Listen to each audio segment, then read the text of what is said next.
আমাদের উচিত রাসূল সাল্লাল্লাহু আলাইহি ওয়াসাল্লামের সিরাতের দিকে তাকানো। রাসূল সাল্লাল্লাহু আলাইহি ওয়াসাল্লাম, আমরা জানি তায়েফের ময়দানে অনেক বড় পাহাড়, উঁচু পাহাড়ে উঠতে রাসূল সাল্লাল্লাহু আলাইহি ওয়াসাল্লামের অনেক কষ্ট হয়েছিল। রাসূল সাল্লাল্লাহু আলাইহি ওয়াসাল্লাম সেখানে দ্বীনের দাওয়াত নিয়ে গিয়েছিলেন, মানুষদেরকে ইসলামের দিকে আহ্বান করার দিকে, এক আল্লাহ সুবহানাহু ওয়া তাআলার দিকে আহ্বান করার জন্য গিয়েছিলেন। তারা কি তার সাথে ব্যবহারটা করেছিল? তারা সেই পাহাড় থেকে নিচ পর্যন্ত রাসূল সাল্লাল্লাহু আলাইহি ওয়াসাল্লামকে পাথরাঘাত করেছিল। রাসূল সাল্লাল্লাহু আলাইহি ওয়াসাল্লামের দেহ মোবারক থেকে রক্ত পড়ছিল। এটা কল্পনা করেন, একজন 40 ঊর্ধ্ব মানুষ তাইফে যখন রাসূল সাল্লাল্লাহু আলাইহি ওয়াসাল্লাম যান, তখন তো 50 বছরের বেশি বয়স হয়ে গিয়েছে। একজন 50 বছরের বৃদ্ধ মানুষকে পর্যন্ত তারা এই কষ্ট দিয়েছে। রাসূল সাল্লাল্লাহু আলাইহি ওয়াসাল্লাম তখন কি বলেছিলেন? রাসূল সাল্লাল্লাহু আলাইহি ওয়াসাল্লাম বলেছিলেন, হে আল্লাহ, আপনি যদি আমার প্রতি অসন্তুষ্ট না হন, তাহলে এই আঘাতগুলো আমার কাছে কিছুই না।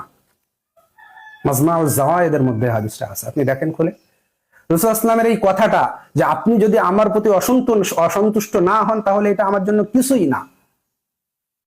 এত আঘাত সহ্য করলেন, এত কষ্ট সহ্য করলেন, নির্যাতন সহ্য করলেন, তারপর রাসূল সাল্লাল্লাহু আলাইহি ওয়াসাল্লাম বলছেন যে আপনি আমার প্রতি অসন্তুষ্ট হবেন না। এটাই একজন ঈমানদার মুমিনের সন্তুষ্টির জায়গা, ভালোবাসার জায়গা, ভালো লাগার জায়গা, যে আমার প্রতি আল্লাহ সন্তুষ্ট আছে কিনা এটা জানা, এটা ভাবা। আমরা কতজন মানুষ ভাবি আমরা যেভাবে জীবন পরিচালনা করছি আল্লাহ আমাদের উপরে সন্তুষ্ট আছে কিনা, এই প্রশ্নটা আমাদের করা উচিত, যে আমরা যেভাবে জীবন পরিচালনা করছি আল্লাহ আমার উপরে সন্তুষ্ট আছে কিনা, আমি কাকে সন্তুষ্ট করার জন্য জীবন পরিচালনা করছি। সে আল্লাহ যদি আমার প্রতি অসন্তুষ্ট থাকে, দুনিয়ার সবাই যদি সন্তুষ্ট থাকে, কি যায় আসে? আর সেই আল্লাহ সুবহানাহু ওয়া তাআলা আমার প্রতি যদি সন্তুষ্ট থাকে, আর দুনিয়ার সবাই যদি অসন্তুষ্ট হয়ে যায়, সবাই যদি আমার বিরুদ্ধে চলে যায়, তাহলে আমার কি যায় আসে?